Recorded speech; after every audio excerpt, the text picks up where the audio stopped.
Please like this video. It will really help this story reach as many people as possible. Thank you so much for your support.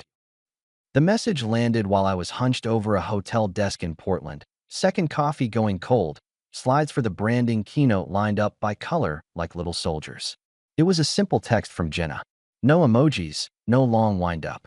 Gone for a week. Don't worry. Ava's home with snacks and movies. I called immediately. She picked up with that bright tone she uses for bartenders and yoga instructors. Relax, she chirped. It's a girl's thing. A reset. Ava's 10, I replied. 10-year-olds don't reset alone. She's independent, Jenna countered. She's got her iPad and popcorn. She's thrilled. She's a child. A soft laugh. You're dramatizing because you live inside decks and deadlines. Mark, she's fine. I'm not asking permission. That was the thing that clicked. The cold. The casual dismissal. The part where she decided our daughter was an accessory and I was a speed bump. I stared at the laptop, thought about our street in Kirkland, the rain that always slants off the lake, and my kid upstairs surrounded by glowing screens. My chest didn't pound, it sorted. A line got drawn. If I'd known where it was headed, I would tell myself later. I still would have done exactly what I did. I zipped the laptop, slid the keycard across the desk, and dialed my boss as I walked through the lobby. Tell me you're not leaving, Martin said without hello. Our team had flown down for this conference. My talk opened the main track.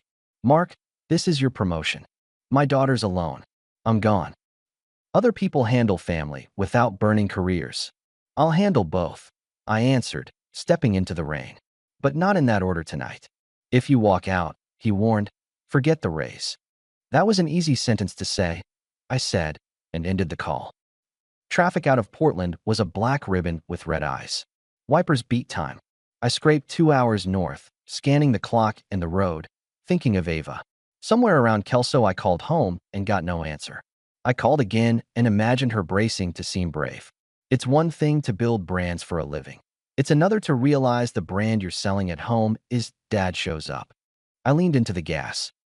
By the time I pulled into our driveway, the rain had eased to a mist. The front light was off.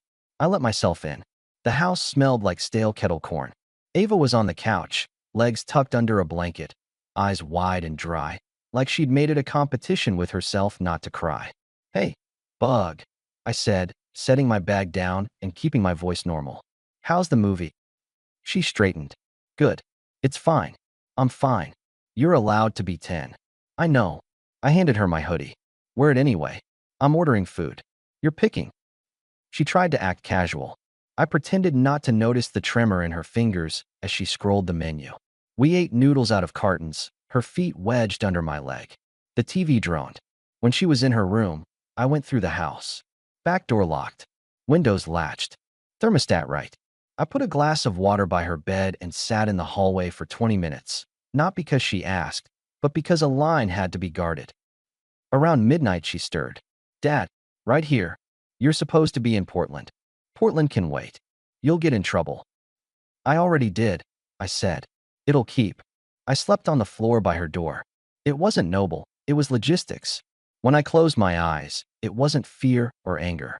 It was a ledger, problem, solution. If Jenna wanted to run a week of Girls Reset, fine. I'd run a reset of my own. In the morning, I cooked eggs and texted my sister. Maggie lives 15 minutes away with 2 kids who treat chaos like a sport. Drop her, Maggie replied. I'll keep her as long as you need. On the drive, Ava watched the trees streak by, then asked without looking up, is Mom mad? She'll live. I don't like it when you fight. This isn't a fight, I answered. It's me fixing something. Maggie met us at the door in running shoes and a sensible ponytail. You look like you haven't slept, she said. Then to Ava, I've got cinnamon rolls. Your cousins are dying to trounce you at that racing game. Ava slid past us. Maggie pulled me into the kitchen. What happened? Jenna left. Gone for a week. Left our kid alone like she's pet sitting. Maggie's eyes darkened. Okay, what do you need me to do? Keep Ava. No questions. No passing messages. You got it. I checked my phone. No message from Jenna. I sent one line. Ava's with family. Then I drove to an office building in Totem Lake and rode the elevator to the 4th floor. A bronze plaque read, Daniel Price, attorney. Daniel's a clean-cut guy in his 40s who somehow makes sweaters look like armor. We'd met at a fundraiser through mutual friends. I'd filed his card and never expected to use it. He shook my hand and gestured me into a glass-walled conference room. You sounded urgent. My wife left our daughter alone for a week. I want a formalized separation of finances and file for sole custody. Today, he didn't blink. We'll need chronology. Anything on record. Text from last night. I said, sliding my phone across. I'm in Portland. Ava's alone. Jenna laughs when I object. I have work travel logs, hotel receipts. Ava can speak. My sister can confirm. Neighbors saw Jenna leave with a suitcase. He looked through the text, then at me. You're, what? Head of brand at your firm? Yeah. You know how to build a case, he said. We're not yelling. We're documenting. He outlined filings, temporary orders, the sequence. I'll need to establish Jenna's location for service. Where is she now? She said Girls Week. Her friends are Paige and Kendra. If it's not coastal, it's Vegas. Find out, he said. Don't play detective, get a casual confirmation. Then I'll get a process server on it. Tonight. He drafted, printed, highlighted where I needed to initial. His assistant notarized. I signed my name like I was building scaffolding around a house that needed saving. When we were done, he slid a copy into a folder. Now, he said, who is Paige? Jenna's friend from bar class. I replied. Chatty. Posts everything. Call her. On speaker. I shook my head. Let me do this my way. In the parking lot, I sat in the car and typed. Hey Paige, it's Mark. Is Jenna with you? Need to coordinate something for Ava. Paige replied instantly. Oh, she didn't tell you? We're in Vegas. It's so last minute. She said she texted you. Don't stress. Ava's so independent. We're at the Silver Ridge. Room 2417. Do you need her? I stared at the screen. People hand you the rope if you're quiet. Thanks, I wrote. All good. Have fun. I forwarded the screenshot to Daniel. Silver Ridge. 2417. Perfect, he replied. I'll have a courier there by evening. Let me pause the story for just a second. If you're still listening, please hit the like button on this video. It really helps YouTube show this story to more people. Thank you so much for the support. Now let's get back to the story. That's when Jenna finally called. Where's Ava? No greeting, just a tight demand. With Maggie, I answered, starting the car. She's fine at home. Why would you drag her away? Because she's 10. She huffed. We talked about letting her grow up. I didn't talk, I said. You announced. You're being stubborn. Daniel Price, I said. Write it down. A beat. Who? My attorney. You're not serious. I am. You would blow up our family because I took 3 days. You texted a week. I was joking. Your jokes leave kids alone. She tried a softer tone. Mark, come on. I'm coming back early. I can be home tomorrow. We'll sit down. We'll fix it. That's your plan? You disappear. Then you come back with takeout and a new tone. Stop being dramatic, she snapped, then reined it in. I'll fly back tonight. Don't do anything permanent. I already did, I said, and ended the call. When I picked up Ava from Maggie's that afternoon, she had sugar on her chin and a bounce back in her step. We went to the park and kicked a soccer ball until it splashed through puddles. On the bench, I answered a text from Daniel.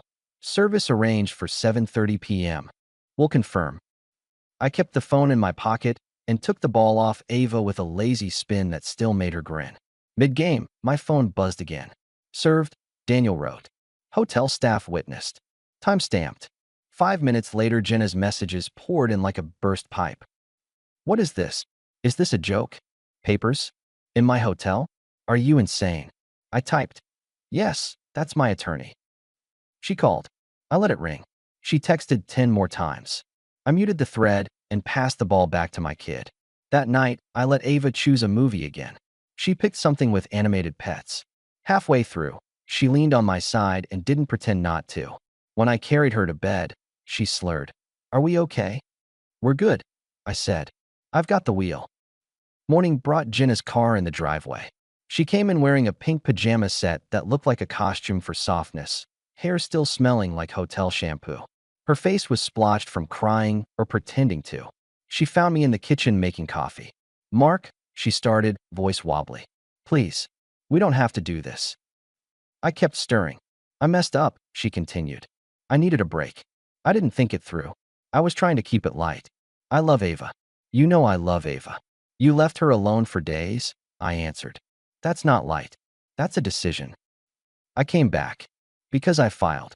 She wiped at her eyes with her sleeve. Can we talk about us? We are. Actions talk. She followed me to the hallway, lowering her voice as Ava's door opened. I'll do better, she whispered. I'll make it right. Just don't make it official. It's official, I said. In the living room, she tried again. What will people think? About Ava? About me? They'll think what they see, I said.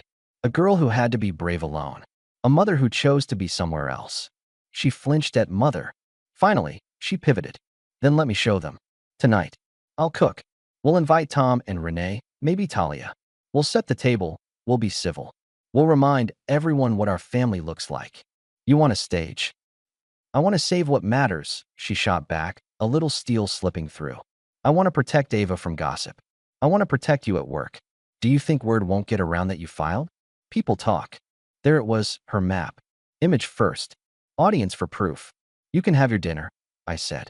Do your show. But I won't lie. She tried for gratitude. Thank you. I'll make something nice. I texted Daniel. She's back. Planning a dinner with neighbors. I plan to be honest. He replied, good. Don't argue. State facts. Keep Ava out of it. At 5, Jenna was in hostess mode. Candles lined up, napkins folded with origami precision, a roast perfuming the whole house. She wore a soft sweater, hair tucked, lipstick dialed down to wholesome. Ava sat at the island coloring, shoulders loosening as the house filled with normal sounds. Tom and Renee arrived with wine, no label displayed. Tom's a contractor with a dad grin. Renee runs marathons and collects other people's secrets like buttons. Talia showed up last, all perfume and lively eyes. She and I used to share an office back when Jenna and I were at the start of this all. Jenna greeted each of them like a leader greeting donors. So glad you came, she said to Talia, taking her coat. It's been a week. Everything okay? Talia asked. Just busy, Jenna said, sliding into her role. We're recalibrating. We sat. Jenna poured water, not wine, smart. She handed Tom the carving knife like a baton in a parade. House looks great, Tom said. Thanks, Jenna replied. We're focusing on home. We want to keep things steady for Ava. Right, Mark? I forked a piece of roast and let 3 seconds of silence do the job. Then, evenly, while someone was in Vegas getting massages, Ava was home alone. Renee's fork paused. Talia's eyebrows shot up. Tom's smile faded. Jenna's neck flushed. That's not fair, she said quickly. It wasn't like that. I looked at Tom. 3 nights. A 10-year-old. iPad for company.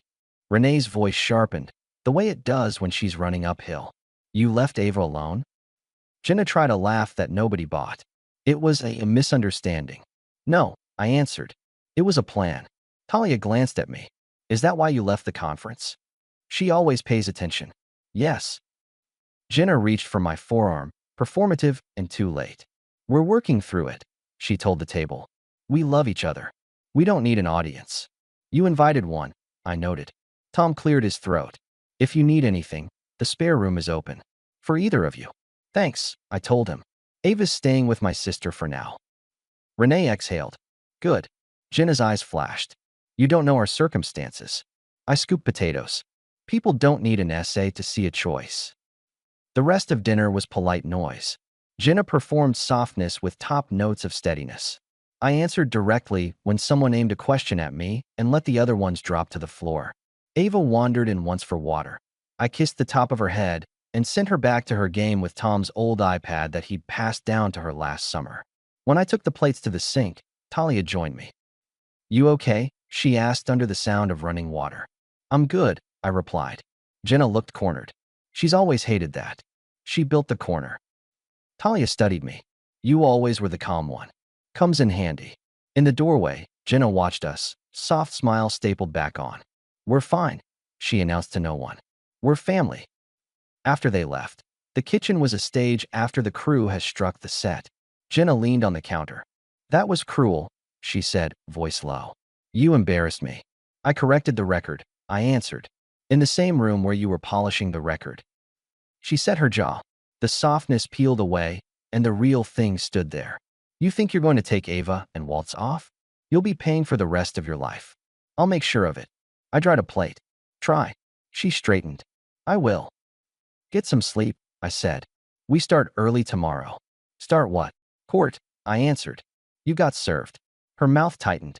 She went upstairs and shut the door with the kind of careful quiet that's louder than a slam.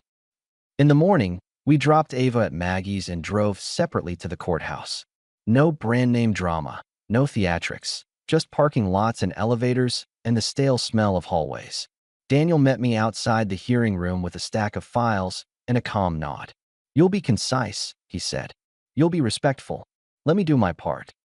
Jenna walked up with a young lawyer in a sharp suit and the kind of grin that belongs on billboards. Her makeup was immaculate, daytime perfect, mom ready for camera. She avoided my eyes, then didn't.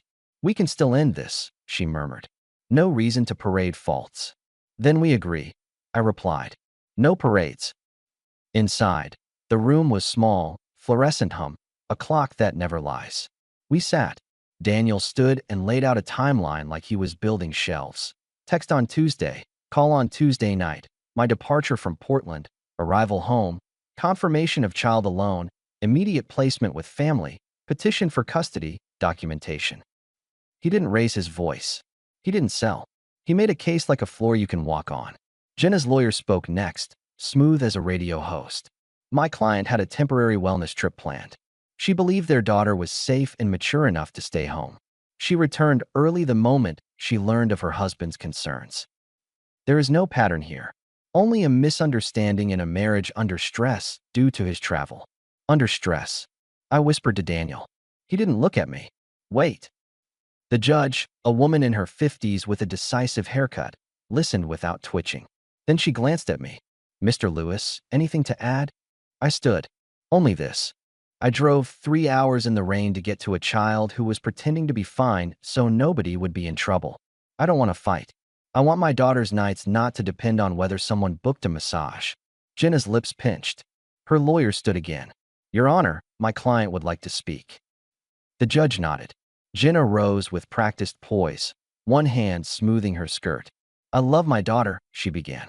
I've been her anchor while Mark builds a career that keeps him away. I made a poor judgment call. I admit that. I overestimated her independence because she's bright and responsible. The moment I became aware of his discomfort, I flew home. Daniel stood. We'd like to present video provided by hotel security, he said, snapping open a folder. Dated the night of service. It shows Ms. Lewis in a robe leaving the spa area, meeting a young man in the hallway, and engaging in affectionate conduct. The timestamp aligns with the period she represented herself as focused on family. Jenna's eyes went wide at the word video. Her lawyer cut in. Irrelevant to custody. Daniel didn't blink. We offer it only as evidence of judgment and credibility. The judge leaned forward. Play it. Daniel placed a small tablet on the evidence table. The clip was quick, silent, grainy, but the date in the corner was sharp. Jenna, robe tied loose, hair damp, stepping into the corridor. A man who looked barely 30 leaned in. They kissed like people who weren't thinking about kids or kitchens. Jenna's lawyer said something about context. The judge held up a hand. I've seen enough, she said. Ms. Lewis, sit down. Then a voice piped up from behind us. Ava. I hadn't expected Daniel to tell her she could speak. I hadn't expected the judge to allow it. But Maggie was there, a steady hand on Ava's shoulder, and Ava was looking at the judge like you look at a teacher on the first day of school. Can I say something? Ava asked. The judge softened a fraction. You can, briefly. Ava swallowed. I want to live with my dad, she said. He listens to me. He came home. It wasn't a speech. It was the exact weight of truth that room could hold. We broke for 10 minutes while the judge reviewed. In the hallway, Jenna turned on me, voice low, controlled. You humiliated me, she hissed. You brought a child to say that. I brought the truth, I replied. It speaks for itself. Her lawyer tugged her sleeve. Don't talk to him. The judge returned. Everyone sat with the kind of posture that comes from being very aware of consequences. She read her decision in a voice that didn't enjoy it and didn't hate it. It simply delivered. In light of the documented lapse in judgment, the child's stated preference, and the petitioners demonstrated responsiveness. I'm granting temporary sole custody to Mr. Lewis, with a clear path to permanence pending follow-up. Ms. Lewis will have structured visitation. Financial responsibilities will be apportioned accordingly. She listed specifics. The gavel's small sound felt larger than it was. Jenna stared straight ahead. Her lawyer leaned in and whispered something about appeals and optics. I shook Daniel's hand. He squeezed my shoulder. One simple action, no speech. In the parking lot, Jenna waited by my car. The pink pajama softness was gone. This was the real version, the one who counts points. You think you won, she said. I think our daughter's safe. You turned everyone against me. No, I answered. You did that. I just stopped covering it up. She folded her arms. I'll rebuild. You should, I said. Start with yourself. Don't be smug, Mark. I'm steady, I replied. It looks unfamiliar standing next to Spin. I got in the car. She hovered like my door owed her something. I rolled the window down and gave her the truth I wanted as my last line on this part of my life. I don't need you to agree, I said. I needed you to respect what we signed up for. Since you won't, I'm done. I drove to Maggie's. Ava met me on the porch with a backpack and an expectant little face, trying hard not to be excited. Ready to go home? I asked. Ready, she echoed. Home wasn't the house in Kirkland for long. It didn't have to be dramatic.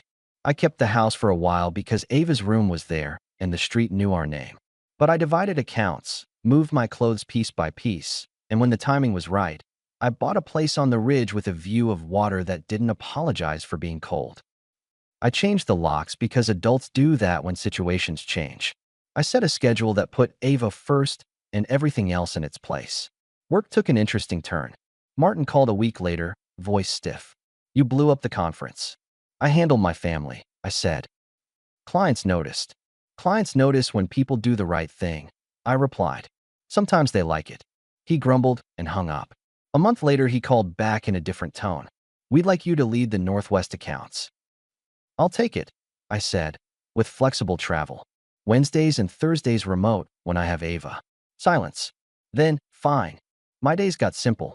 Mornings making breakfast that wasn't fancy, but always hot. School runs. Work calls from a desk that faced the window. Soccer practice on Tuesdays. Maggie's house on Fridays. A grill on the weekend when the weather didn't spit. I called things by their names and made sure my kids saw me do it. The drama simmered elsewhere. Now and then I heard about Jenna through the neighborhood channel. She'd moved into a smaller place across town. Then again, when the rent kicked up. The bar studio posted a photo of her teaching a trial class. The comments were thin. Tom waved from his truck when I drove by. Renee sent a text once. Ava seems good. Strong. That was enough.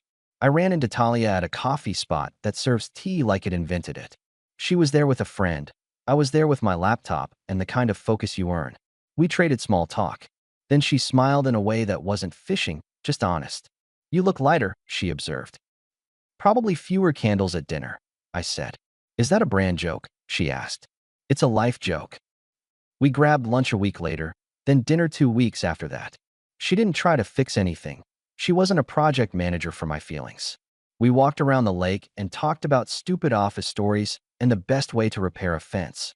She treats Ava like a person, not an audience. That's the only metric I care about. One night, months later, I stood by my grill flipping chicken while Ava rattled off school drama from the picnic table and Talia chopped vegetables with a knife that didn't match the cutting board. The sun did what it always does in our part of Washington. Checked in late, left early. It was fine. It doesn't ask permission. Hey Dad, Ava called. Can we invite Aunt Maggie and the cousins on Saturday? Text her, I replied. Tell her there's plenty. Talia nudged my arm with her elbow. I hate to admit it, but your spice rub is good. I feigned offense. I'm a man of many talents. Some of them even useful. A car rolled down our street slow enough to read the numbers on mailboxes. I didn't look up. The world has its own orbit. It doesn't need my attention. Later, after dishes and homework and a board game that Ava won by outthinking us both, I stepped onto the deck with a glass of water and the quiet that follows a day used well. My phone buzzed on the table. A text from an unknown number. Can we talk? It read. I've been thinking. I want to try to do better. I stared at it. No name, but the rhythm was familiar. I typed, we're past talking. The reply came quick. I'm sorry. I didn't answer. Not because I'm cruel. Because I'm not a stagehand in someone else's show anymore. I went back inside and checked on my kid. She was asleep with a book open on her chest like backup sunlight. I switched off the lamp, the way dads do, the way I do every night. That's the whole secret. There's no speech that ends a story like this. There's a decision and there are steps. You make them without yelling. You keep your head. You protect what's yours to protect. People will call you stubborn or cold when you stop being available to their comfort. Fine. They can call from the cheap seats. The next morning, I dropped Ava at school and waved at Maggie's minivan in the loop. I drove to the office. Martin stopped by my desk around 10. You were right, he admitted grudgingly. Clients want leaders who show up where it counts. I know, I said, eyes on the brief. I built that brand. He smirked. Smart mouth. Accurate mouth, I corrected. We both left it there. Once a month, Jenna meets Ava for a structured afternoon. Sometimes she shows. Sometimes she reschedules through the coordinator with a flourish of reasons. When Ava gets in my car afterward, I don't ask for a report. If she wants to talk, we talk. If she wants music, we play something and critique it like it matters. The tone is simple. There's no courtroom in my passenger seat. People keep asking how I knew it was time to shut the door. It wasn't the video. It wasn't even the pink pajamas or the neighbor's dinner. It was the first message and the laugh that followed. She's independent. It told me exactly where I stood in the house I paid for and exactly where my kid stood in the mind of a person who was supposed to stand next to her. Cold, dismissive, full of audience. So I did what I do. I drew a line. Then I moved it forward. I changed the rules of access. I took my daughter out of reach of someone who treated responsibility like a costume. I didn't shout. I didn't threaten. I filed. I served. I showed up in rooms with facts. I made dinner. I installed a shelf. I taught Ava how to check window latches herself, because strength doesn't come from speeches, it comes from habits. And when I locked that final door behind me, the one between complication and the life I run now, I left one thing inside. The version of me who still thought respect was something you begged for. It's not. It's something you insist on, quietly, consistently, and if necessary, legally. Then you go home and eat with the people who earn their seat at your table. Jenna will find her new audience, or not. I don't follow the updates. I hear that rent and reality are tight, and the glow around her stories isn't as bright when the lights are turned up. That's not my project. My project is here, between a kid who knows she can call me at midnight and a woman who doesn't need to be the center of the room to be the center of herself. Between a job that figured out my boundaries were an asset and a sister who will roast me for oversalting and then steal my leftover chicken anyway. The house is quiet now. Tomorrow I'll do school drop-off, prep a meeting, sit across from a client, and sell him a campaign about trust. I know the trick. Trust is boring. It's repetitive and steady and doesn't apologize. It gets up when the alarm goes, remembers the groceries, keeps its word, and doesn't ask for applause. It doesn't book a week away and call it growth while a kid eats popcorn alone. That's my confession, if you want to call it that. I didn't save a marriage. I saved the part of my life that matters. I took the hit at work and turned it into leverage. I stopped letting my name be the backdrop for someone else's presentation. And I left with a line that still fits. I don't need you to agree. I need my house to be steady. Everything after that is just noise. Our story has come to an end. If you've made it this far, how about subscribing to our channel? It helps us immensely. I've selected 2 other videos for you that I'm sure you'll enjoy. Feel free to click on them. I'll be waiting for you in the next story. See you soon.